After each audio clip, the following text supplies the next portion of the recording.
কোন একটা সমীকরণের বীজদ্বয়ের সমষ্টি বলতে কি বুঝি? এক্স এর সহগ মানে 12 এবং গুণফল বলতে x0 এর সহগ অর্থাৎ 18। তাহলে অনুপাতটা কত হবে? 12:18। একে লঘিষ্ঠ আকারে প্রকাশ করো। 3। দেখো 2 এর দাগের অঙ্কটি কি বলেছে, কি চেয়েছে? সরল সুদের হার।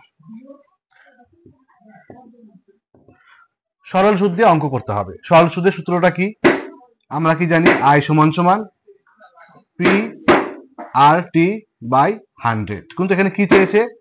সুদের হার। সুদের হারকে আমরা কি দিয়ে লিখি? আর দিয়ে। অর্থাৎ সূত্রটাকে এভাবে সাজিয়ে নাও। এবার দেখো আমাকে মান বসাতে হবে। তাহলে মানগুলো আমরা কোথা থেকে পাবো? অঙ্কের মধ্যে দেওয়া আছে। সময়টা কত আছে? 1 বছর। অর্থাৎ সময় টি ইকুয়াল টু 1। এবার দেখো আসলে সুদ আসলটা কিভাবে দেওয়া আছে? অনুপাতে। তাহলে আমরা কিভাবে লিখি? ধরি আসল পি ইকুয়াল টু 8x এবং সুদ আসল 9x। তাহলে সরল সুদ কত হবে?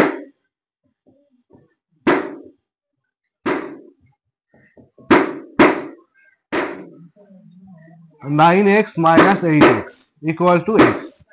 এবার মানগুলো বসিয়ে দাও। আই এর মান কত? x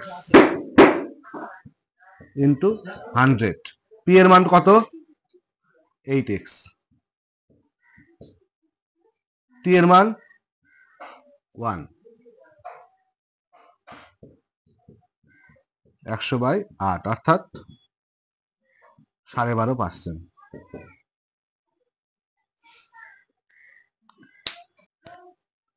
দুটি বৃত্ত পরস্পরকে ছেদ বা স্পর্শ না করলে বৃত্ত দুটির সর্বাধিক সংখ্যায় ড্যাশটি সাধারণ স্পর্শক থাকবে। তার মানে চিত্রটা কি হবে? ধরো দুটা বৃত্ত আছে,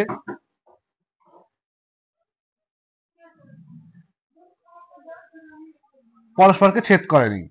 স্পর্শক আমরা কিভাবে অঙ্কন করি? স্পর্শ করে যাই। অর্থাৎ এটা একটা স্পর্শক, এটা একটা স্পর্শক, এটা একটা স্পর্শক, এটা একটা স্পর্শক।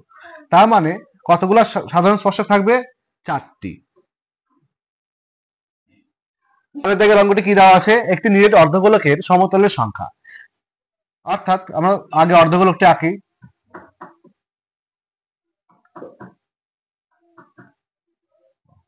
এটাকে বলা হয় বক্রতল, আর এটা হচ্ছে সমতল। তাহলে সমতল কয়টা আছে? 1টি। কত হবে? 1। দেখো বইয়ে এই অঙ্কটিতে এখানে প্লাস দেওয়া আছে, কিন্তু এখানে ইনটু হবে।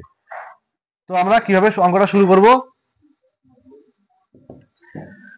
tan 35 tan 55। দেখো 35 আর 55 যোগ করলে কত হয়? 90। তার মানে এটা কিসের অঙ্ক? পূরক কোণের অঙ্ক। তার মানে কোনো একটিকে চেঞ্জ করো, হয় tan 35 কে চেঞ্জ করবো, নয় tan 55 কে চেঞ্জ করবো। চেঞ্জ করলে আমরা কিভাবে করি? ট্যানটাকে আমরা কিভাবে লিখি? tan 35 into tan 55 equal to, আগে অঙ্কটা লিখলাম। এবার দেখো tan 90 minus 55 into tan 55 equal to sine theta. এ থেকে কি লেখা যায়? Cot 55 into tan 55 equal to sine theta. আমরা কি জানি? tan theta into cot theta equal to 1। তার মানে এটার ভ্যালু কত আসবে? 1। সাইন থিটা, বলো সাইন কত মান? 1। সাইন 90। তার মানে থিটার মান কত হবে? থিটা এর মান হবে 90। এটা হবে অ্যান্সার। 6 দাগের অঙ্কটি অর্থাৎ শেষ অঙ্কটি কি দেওয়া আছে? একটি পরিসংখ্যা বিভাজনের মধ্যমা যে লেখচিত্রের সাহায্যে পাওয়া যায় তা হলো ওজাইভ। কি হবে অ্যান্সার?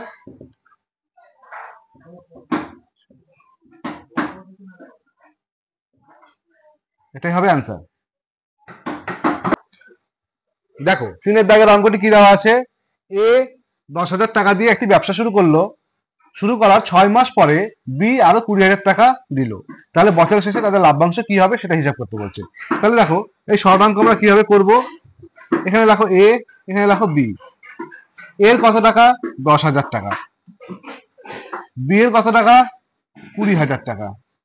কিন্তু দেখো এর টাকাটা কত মাসের জন্য খাটে? 12 মাসের জন্য, অর্থাৎ এখানে 12 করে দাও। আর বি এর টাকাটা কত মাসের জন্য খাটে? 6 মাসের জন্য, তাহলে 6 করো। এবার গুণ করো, কত হবে? 12 একে 12, এদিকে গুণ করলে কত হবে? 6 × 2 12। তাহলে দেখো এটা এটা সমান আসছে, তার মানে লাভ্যাংশ কি হবে? সমান হবে, অর্থাৎ সত্য হবে। দেখো 2 এর দাগের অঙ্কটি কি দেওয়া আছে? এত এর অনুবন্ধী করণী হলো এত। না, এটা হচ্ছে উৎপাদক। অনুবন্ধী করণীটা কি হবে? -√5 -√2। এটা হবে তাহলে মিথ্যা। দুটি সদৃশ ত্রিভুজের অনুরূপ বাহুগুলি সমান হবে। তাহলে দুটো সদৃশ ত্রিভুজ কেমন দেখতে হয়?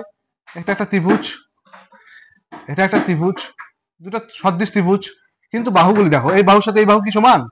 না, তার মানে এটা সমান হবে না, অর্থাৎ এটা মিথ্যা হবে।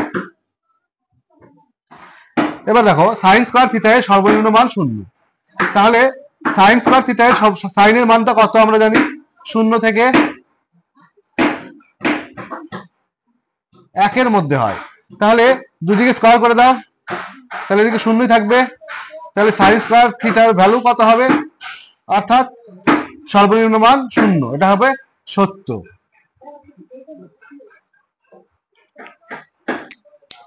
দেখো 5 নম্বর অঙ্কটা কি দেওয়া আছে?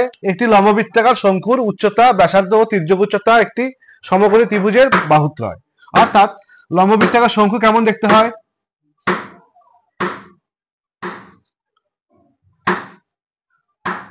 এবার উচ্চতা কোনটা? এটা। ব্যাসার্ধ কোনটা? আর তির্যক উচ্চতা বলতে এটা। তাহলে কি বলছে?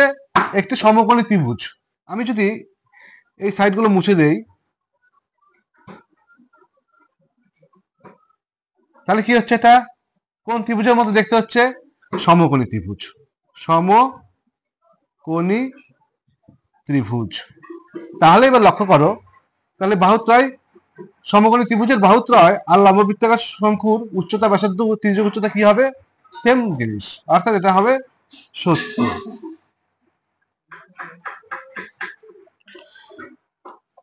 আর এখানে দেখো 6 দাগের অঙ্কটি, এই তথ্যগুলির মধ্যে সংখ্যাগুরু 6। আগে দেখি 2 কতবার আছে? 1 বার, 2 বার, 3 বার, অর্থাৎ 3 বার। 3 1 2 3 3 বার। 5 2 বার।